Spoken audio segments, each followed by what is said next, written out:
또 이르되 내 품삯을 정하라. 내가 그것을 주리라. 야곱이 그에게 이르되 내가 어떻게 외삼촌을 섬겼는지 어떻게 외삼촌의 가축을 쳤는지 외삼촌이 아시나이다. 내가 오기 전에는 외삼촌의 소유가 적더니 번성하여 때를 이루었으니 내 발이 이르는 곳마다 여호와께서 외삼촌에게 복을 주셨나이다. 그러나 나는 언제나 내 집을 세우리이까. 라반이 이르되 내가 무엇으로 네게 주랴. 야곱이 이르되 외삼촌께서 내게 아무것도 주시지 않아도 나를 위하여 이 일을 행하시면 내가 다시 외삼촌의 양떼를 먹이고 지키리이다. 오늘 내가 외삼촌의 양떼에 두루 다니며 그 양 중에 아롱진 것과 점 있는 것과 검은 것을 가려내며 또 염소 중에 점 있는 것과 아롱진 것을 가려내리니 이 같은 것이 내 품삯이 되리이다.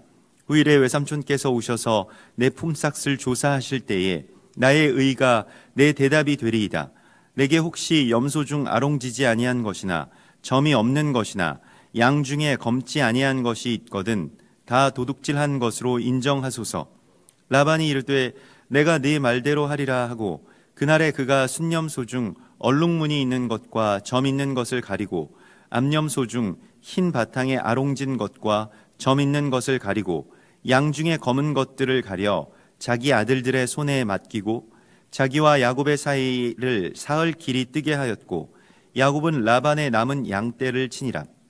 야곱이 버드나무와 살구나무와 신풍나무의 푸른 가지를 가져다가 그것들의 껍질을 벗겨 흰 무늬를 내고 그 껍질 벗긴 가지를 양떼가 와서 먹는 개천의 물 구유에 세워 양떼를 향하게 하매 그 떼가 물을 먹으러 올 때에 새끼를 베니 가지 앞에서 새끼를 뱀으로 얼룩얼룩한 것과 점이 있고 아롱진 것을 낳은지라. 야곱이 새끼 양을 구분하고 그 얼룩무늬와 검은 빛 있는 것을 라반의 양과 서로 마주보게 하며 자기 양을 따로 두어 라반의 양과 섞이지 않게 하며 튼튼한 양이 새끼 뵐 때에는 야곱이 개천에다가 양떼의 눈앞에 그 가지를 두어 양이 그 가지 곁에서 새끼를 베게 하고 약한 양이면 그 가지를 두지 아니하니 그렇게 함으로 약한 것은 라반의 것이 되고 튼튼한 것은 야곱의 것이 된지라. 이에 그 사람이 매우 번창하여 양떼와 노비와 낙타와 나귀가 많았더라. 야곱이 라반의 아들들이 하는 말을 들은즉 야곱이 우리 아버지의 소유를 다 빼앗고 우리 아버지의 소유로 말미암아 이 모든 재물을 모았다 하는지라. 야곱이 라반의 안색을 본즉 자기에게 대하여 전과 같지 아니하더라. 여호와께서 야곱에게 이르시되 내 조상의 땅 내 족속에게로 돌아가라. 내가 너와 함께 있으리라 하신지라. 야곱이 사람을 보내어 라헬과 레아를 자기 양떼가 있는 들로 불러다가 그들에게 이르되 내가 그대들의 아버지의 안색을 본즉 내게 대하여 전과 같지 아니하도다. 그러할지라도 내 아버지의 하나님은 나와 함께 계셨느니라. 그대들도 알거니와 내가 힘을 다하여 그대들의 아버지를 섬겼거늘 그대들의 아버지가 나를 속여 품삯을 10번이나 변경하였느니라. 그러나 하나님이 그를 막으사 나를 해치지 못하게 하셨으며 그가 이르기를 점 있는 것이 내 삭시 되리라 하면 온 양떼가 낳은 것이 점 있는 것이요 또 얼룩무늬 있는 것이 내 삭시 되리라 하면 온 양떼가 낳은 것이 얼룩무늬 있는 것이니 하나님이 이같이 그대들의 아버지의 가축을 빼앗아 내게 주셨느니라.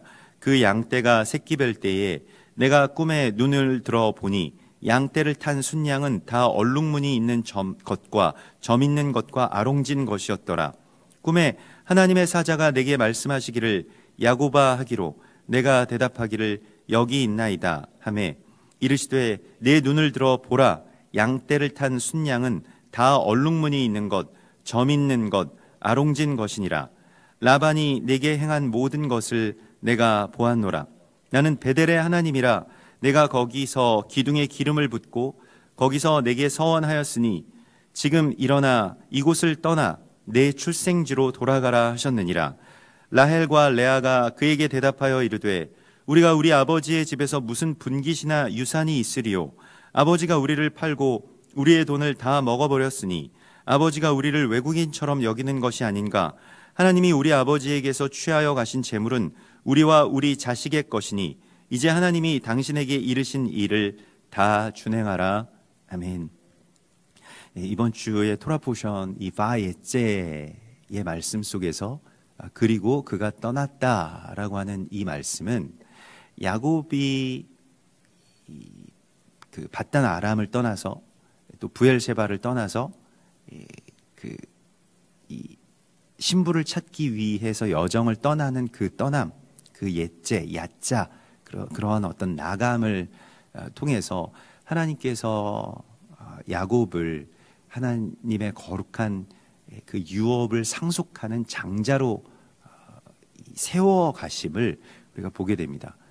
또한 출산의 이야기들, 야곱의 12아들들의 출산의 이야기들은 또한 이 어머니의 뱃속에서 그 아이가 떠나는 이야기죠. 그 출산이라고 하는 것은 우리가 우리의 기억 속에는 남아있지 않습니다만은 우리도 대단한 야곱과 같은 어떤 떠남을 이미 태어나면서부터 경험하게 되는 것이죠. 그 안락한 곳, 완전한 보호를 떠날 수밖에 없는 시간, 또 떠날 수밖에 없는 상황. 그것은 때로는 재앙처럼 느껴지기도 하고 비극처럼 생각되기도 하지만 그것은 해산의 기쁨과 연결된다라고 말씀을 하십니다. 그래서 우리가 그러한 우리의 안락한 곳, 안주하고 싶은 자리, 마치 이 자궁 안과 같은 그러한 보호가 있는 곳을 떠나야 될 그러한 시간을 하나님께서 우리 가운데에 열어주십니다. 또한 요셉이 태어난 이후에 이 라헬이 요셉을 낳고 난 그 시점에서 야곱은 라반에게서 떠나게 해달라고 그렇게 간청합니다. 그러니까 라반에게서 이제 떠나야 되겠다라고 하는 그러한 마음과 선포가 요셉의 탄생과 연결지어서 이렇게 되게 됩니다. 라반이 야곱을 다루는 그러한 방식이 마치 자신의 노예를 다루듯이 그렇게 다루는 것을 자기의 그 품꾼을 다루는 것과 같이 그렇게 다루는 것이 또 오늘 이 본문에서는 예전과 같지 않고 또 그의 아들들이 이제 야곱에 대하여서 우리의 것을 다 빼앗아간다. 그것이 하나님의 아들들에 대한 또 하나님의 백성들에 대한 이 세상의 반응이죠. 유대인들에 대한 세상의 반응도 마찬가지고요. 또한 교회에 대한 세상의 반응이 이렇습니다. 그래서 점점 이 하나님의 백성들과 하나님의 이 자녀들이 힘을 얻게 되고 또 수가 많아지게 되고 또 그것으로 인하여서 가장 먼저 깨닫게 되는 것은 이 세상이죠. 세상이 그걸 먼저 인지하고 그 위협을 그 스스로가 이렇게 느껴서 그 핍박이 이제 시작되는 바로 이러한 이 세대를 계속 반복하면서 일어나는 이 톨레돗과 같은 그러한 그 이야기가 또한 야곱에게도 일어나게 됩니다. 그의 아버지 이삭도 블레셋 땅에서 이런 험한 일들을 겪었고요. 또 그의 후손들인 야곱의 12아들들과 그들의 후손들이 4대에 걸쳐서 애굽 땅에서 겪게 될 일들이었습니다.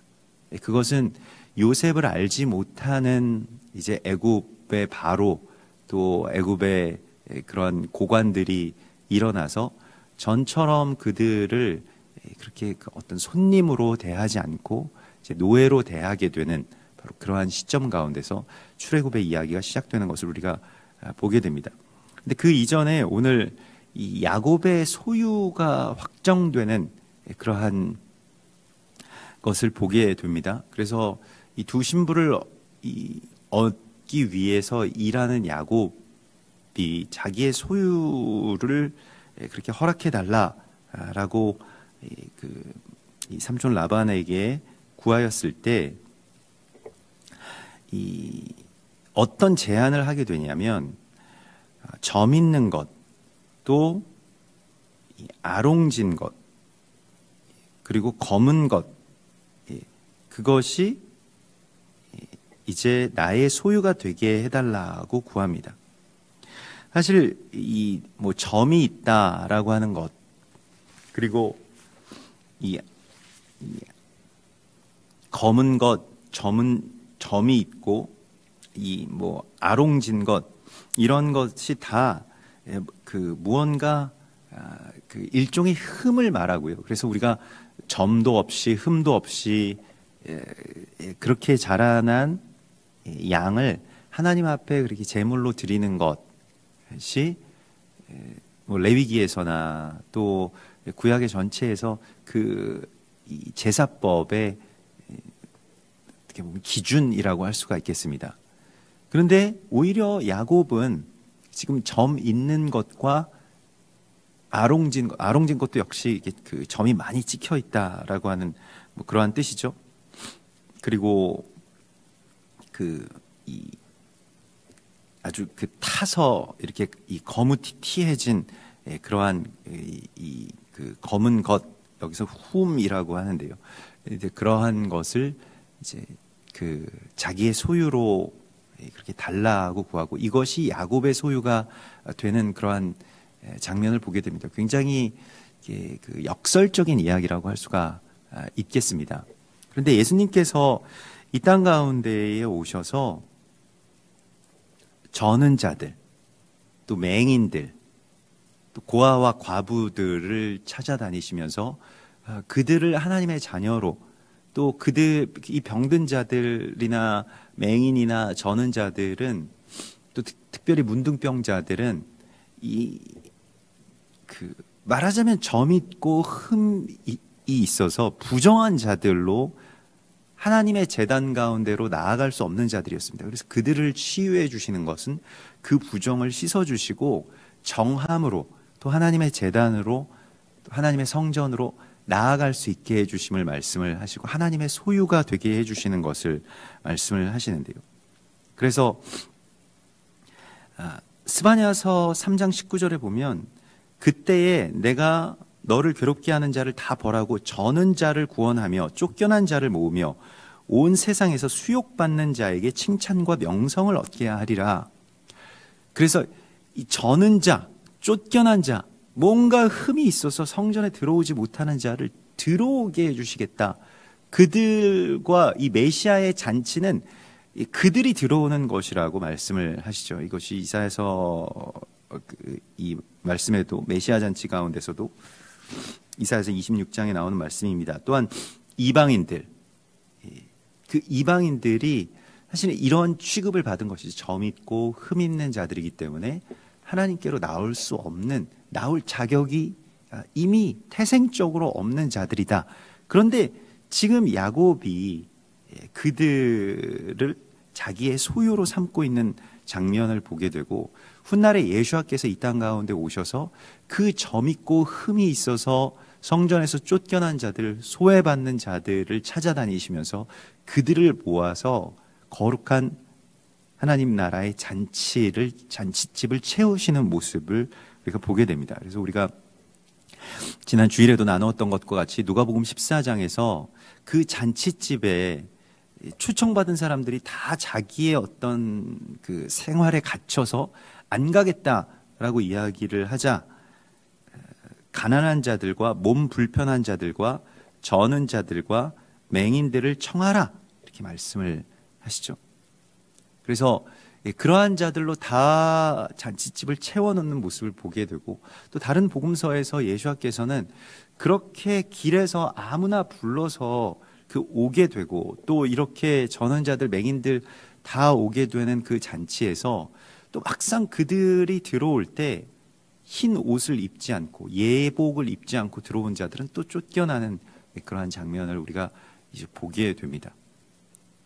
그래서 우리가 이방인으로서 그 율법의 기준에서는 좀 무언가 점이 있고 흠이 있고 아롱진 것, 무언가 검게 이렇게 그 타버린 어떤 그러한 부정한 그 존재들로 낙인 찍혀서 소외당하고 있던 우리를 주님의 거룩한 양떼로, 주님의 소유된 양떼로 모으시는 그런 장면을 야곱의 이야기 속에서 이렇게 보게 됩니다.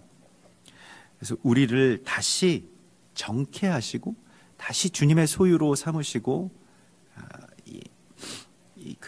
이 하나님의 것으로 그렇게 세워주시는 그 모습이 이 안에 있게 되고요.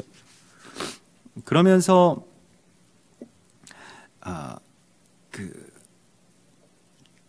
그러한 이 흠결이 있어 보이는 점이 있고 흠이 있고 또 이 아롱진 것들을 아주 강하게 하고 더 수가 많아지게 하는 그 야곱의 지혜를 이 안에서 이제 보게 되는데요. 야곱이 버드나무와 살구나무와 신풍나무의 푸른 가지를 가져다가 그들의 껍질을 벗겨서 흰 무늬를 내고, 그래서 그 건강한 양들이 새끼를 베서 해산하러 올 때에 그 나무들을 세워서 보게 해 주었다는 것입니다. 그래서 버드나무, 살구나무, 신풍나무라고 하는 이 세 나무가 무엇을 뜻하고 또 그것을 보았을 때 그 양들이 이제 점 있는 것, 아롱진 것, 검은 것을 낳게 되는 바로 그런 그 이야기가 어떤 의미가 있는지를 우리가 좀 살펴보면, 먼저는 이제 그 버드나무까지, 그 나무가지의 어떤 의미들을 보게 되면요. 버드나무는 이 라흐 리브네라고 해서 물가에 심은 그 나무, 물가에 앉아 있는 나무라는 뜻입니다. 그 리브네라고 하는 것은 하야타라고 하는 이 라반과 연결되는 말이고요. 그 라흐라고 하는 것은 이제 물가에 서 있다. 물가에 서 있는 흰 나무라는 뜻이 바로 이 버드나무의 이름입니다. 그리고 살구나무는 우리가 아는 것과 같이 제사장의 나무이죠. 그러니까 제사장을 상징합니다. 그래서 이 살구나무는 그 루즈라고 해서 또 이게 깨어 있다. 또 이 뭐 샤카드라고 해서 또 깨어 있고 경계하고 파수한다라고 하는 그런 뜻이고, 이게 그 메노라의 어떤 등잔 때 이 등잔의 모습이 바로 살구꽃 형상을 하고 있고, 메노라 전체가 살구나무 형상과 연결되어 있죠. 살구나무의 그 꽃이 핀 형상이고, 이것은 제사장과 또한 성전의 이 등불을 의미하게 됩니다. 깨어 있는 것, 이러한 것이죠. 또 버드나무라고 하는 것은 우리가 좀 전에도 나누었던 것과 같이 물가에 심기어진 나무이고, 은혜를 그렇게 바라고 또 은혜의 곁에 있는 그러한 나무라고 할 수가 있겠습니다. 이것은 말씀을 쥐하로 묵상하는 것이라고 이제 시편에서는 말씀하시고 있죠. 그리고 신풍나무가 있는데, 신풍나무는 이 아르몬이라고 해서 우리가 뭐 가을이 되면 이제 단풍나무가 아주 붉게 물드는 것과 같이 이 붉다라고 하는 아주 붉은색의 그 잎이 있는 단풍나무를 말합니다. 그래서 그것이 이제 신풍나무의 이 가지를 가져다가 어떻게 하냐면, 근데 그 점 있는 것으로 만들기 위해서 그 야곱이 취한 방식은 굉장히 역설적인 이 지혜를 우리 가운데 알려주고 있습니다. 무엇이냐면, 그러한 나무들을 가져다가 그것들의 껍질을 벗겨서 흰 무늬를 냈다는 거예요. 그래서 흰 것을 보여줘서 검은 것과 점 있는 것과 아롱진 것을 얻게 했다라고 성경이 말씀을 하고 있습니다. 우리가 일반적으로 생각할 때는 좀 반대 아니겠습니까? 무언가가 이렇게 점이 있으려면, 좀 얼룩얼룩하려면 그 얼룩의 색을 보여주고 그 얼룩이 드러나게 해야 된다. 그러니까 우리가 뭐 어떤 양의 점이라고 하는 것이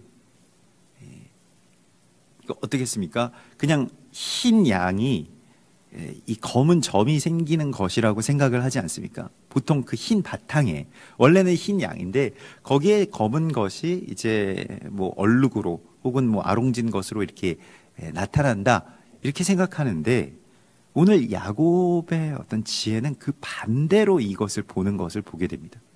흰 것을 보여줌으로써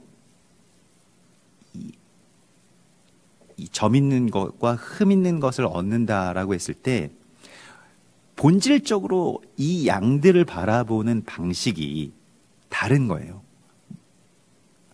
무엇이냐면 이 양들은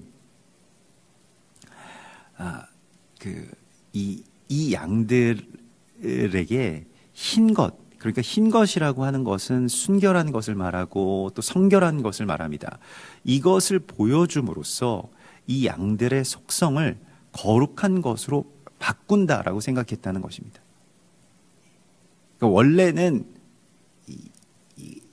검고 완전히 검고 또 완전히 창백하고 이러한 것인데 흰 것을 보여줌으로써 선한 것을 보여줌으로써 정결한 것을 보여줌으로써 이들이 변화되고 그 변화된 것이 하나님의 소유가 되게 되는 바로 그 이야기가 하나님께서 이방인들에게 토라를 열어주시고 또 이방인들에게 예수와 살아있는 토라이신 예수아를 보여주시고 또 그 나무, 그것은 이 버드나무와 그 신풍나무와 살구나무는 다 십자가, 그 십자가의 나무를 우리가 보게 됨으로써 하나님의 소유가 되는, 또 하나님의 소유로서 해산받게 된 그런 이방의 교회를 그렇게 오늘 이 안에서 보게 됩니다. 그래서 이 야곱이 이 안에서 이 자신의 소유로 확정하고 그렇게 성취하게 되는 바로 그 이야기 가운데 굉장히 역설적인, 예수님께서 왜 죄인들을 찾아다니시고 흠있고 점있는 것과 같은 그 절름발이와 또 맹인과 문둥병자들을 찾아다니시고 죄인과 세리들을 찾아다니셨는가?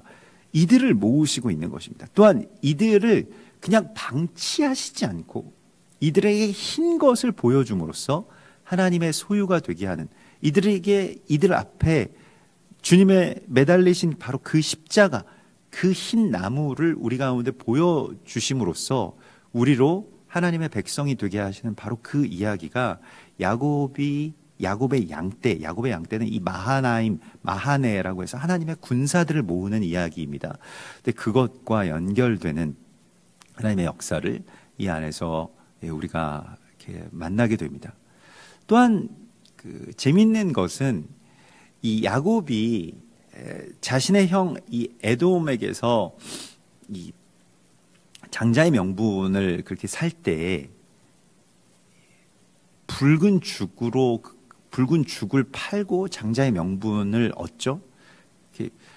그 붉은 죽이라고 하는 것은 이제 사실 붉다라고 하는 것은 이 에돔의 정체성이 이 에서의 별명이죠. 에서의 별명이 붉다라고 하는 그런 이 에돔, 아다마라고 하는 그러한 뜻을 갖고 있는데 이 붉음으로써 이 붉은 죽으로서 이 붉음을 상징하는 이 에서를 그렇게 에서에게서 장자 명분을 얻어내는 그러한 장면을 우리가 본 것과 같이 라반은 또 반대로 이제 희다라고 하는 그런 뜻을 갖고 있는 이름 아니겠습니까?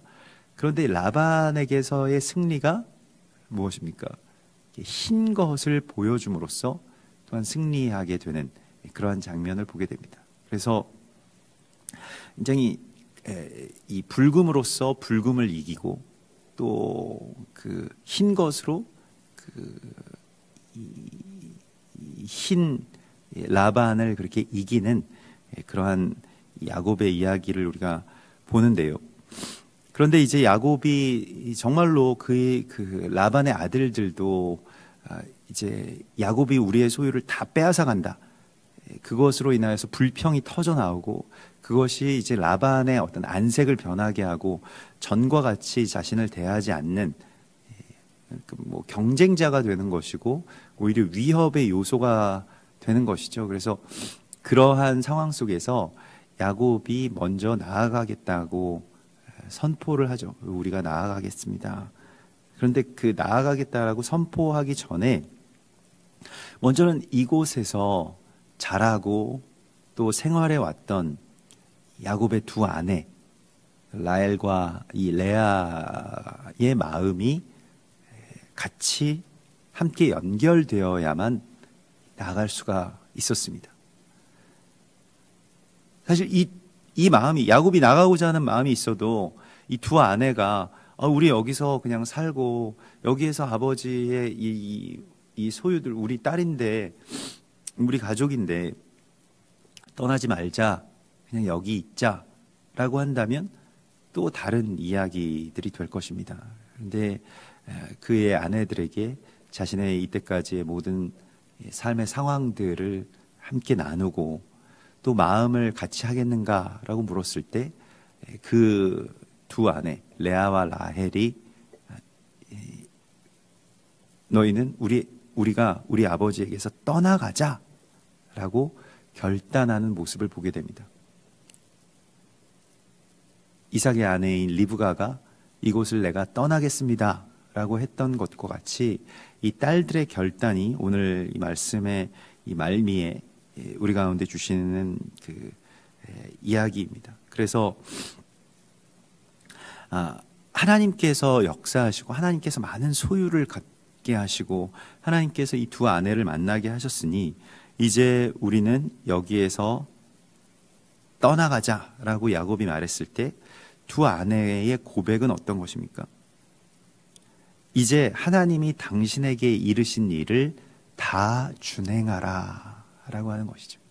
이것이 신부의 고백이어야 합니다.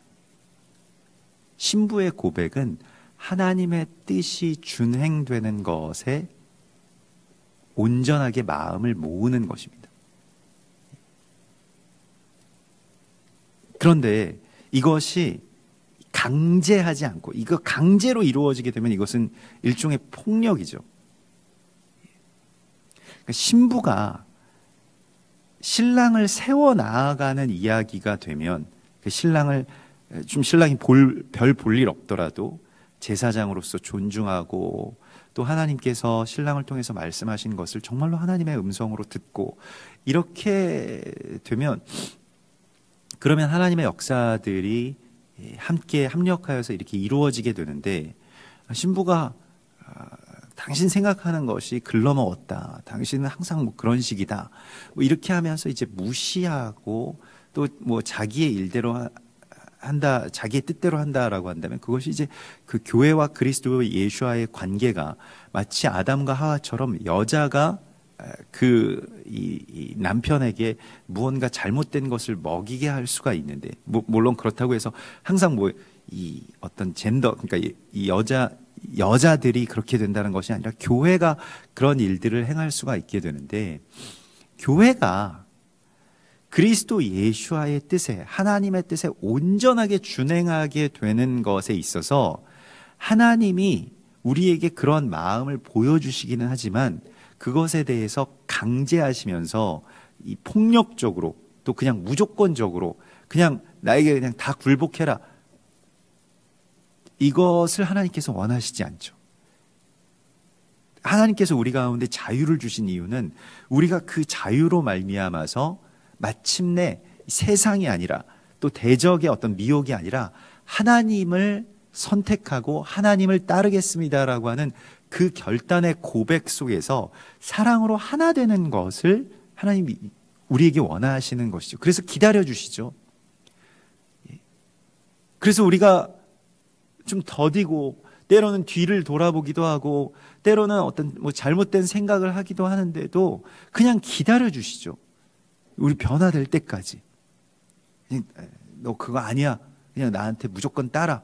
이렇게 하면 사실 빠르고 편한 이야기가 될 수도 있습니다만은, 그러나 하나님께서는 우리를 늘 기다려 주시고 또 새롭게 하시고 그의 거룩한 신부의 결단이 고백될 때까지 하나님께서 우리에게 그러한 기회들과 또 그러한 훈련의 시간들을 허락하여 주시는 모습을 우리가 보게 됩니다. 그래서 오늘날의 모든 어떤 그 갈등 속에서도 우리가 누구에게인가 요구하는 것, 우리가 부부의 관계에서나 또 자녀들과 부모의 관계에서도 내가 요구하는 것에 그냥 무조건적으로 복종한다고 해서 그것이 하나님의 뜻이 이루어지는 것이 아닙니다. 그 모양은 맞는다고 하더라도 그것에 있어서 선후의 관계가 뒤집어져 있다면, 그러니까 내가 이것을 주장해서 원래는 그 일을 해야 되는 신부의 결단이 중요한데 신랑이 결단 그런 거 중요하지 않고 결과가 중요하다. 그냥 당신이 나에게 복종하고 나를 제사장으로 세우는 이야기가 하나님의 뜻이야. 그렇기 때문에 당신은 무조건 나한테 복종해야 돼. 성경에 나와 있어. 이렇게 되면 이것은 하나님의 방식이 아니라는 것입니다. 결과적으로 맞을지는 몰라도요. 이게 이 공산주의자들의 이야기와 똑같은 거예요. 공산주의자들은 이 목적은 항상 수단을 정당화한다. 무슨 수단을 써서라도 그 목적이 성취되면 되는 거예요. 신천지도 마찬가지입니다. 다 속이고 막 사기치고 다 거짓말이었는데 결국 이렇게 해서 네가 이 진리를 깨닫지 않았느냐, 그렇게 하지 않았으면 네가 이렇게 여기까지 왔겠느냐, 너를 속이지 않았으면 네가 여기에 들어올 수 있었겠느냐, 나중에 그렇게 이야기를 한다는 것이죠. 이 개념은 지극히 반성경적인 이야기입니다. 그러하기 때문에 항상 그리스도 예수께서 그 신부를 위해서 죽으시고 기다려주신 것과 같이 우리가 또한 이 세상 가운데서 그렇게 해야 될 것이고, 또한 교회가 그리스도 예수에 대해서 이 고백을 드릴 때에 새로운 떠남, 새로운 시작을 이룰 수 있게 됨을 하나님 말씀하시고 있습니다. 그래서 신부의 결단, 신부의 준비, 신부의 단장이 성경의 이슈죠. 하늘에서 새 예루살렘이 내려오는 것, 신부의 단장, 이것이 다 무엇이겠습니까? 단장 그냥 내가 시켜버리고 내가 그냥 그렇게 결과를 만들어버리는 것을 하나님의 방식으로 생각해서는 안 됩니다. 그래서 하나님께서 그 역사를 이루시는데 우리에게 물으실 때, 신부의 결단을 요구하실 때 그 신부가 결단하고, 또한 우리가 이 세상 속에서도 그리스도 예수께서 그 신부에 대해서, 그 교회에 대해서 어떻게 사랑하셨는지에 대해서 좀 배우라고 말씀을 하십니다. 그것이 교회에게서나 혹은 많은 남성들에게서나 또 많은 아비들에게서 부족한 성품입니다. 근데 그것을 우리가 그리스도 예수 안에서 다시 발견하고 예수를 닮아가는 것, 신부를 기다리고 또 신부를 위해서 죽으신 그 예수의 사랑을 우리 안에 또한 채우라고 말씀하십니다. 우리 같이 기도하겠습니다. 하늘에 계신 우리 아버지시여, 이름이 거룩히 여김을 받으시오며 나라의 임하옵시며 뜻이 하늘에서 이룬 것 같이 땅에서도 이루어지이다. 오늘날 우리에게 일용할 양식을 주옵시고 우리가 우리에게 죄 지은 자를 사하여 준 것 같이 우리 죄를 사하여 주옵시고 우리를 시험에 들게 하지 마옵시며 다만 악에서 구하옵소서. 대개 나라와 권세와 영광이 아버지께 영원히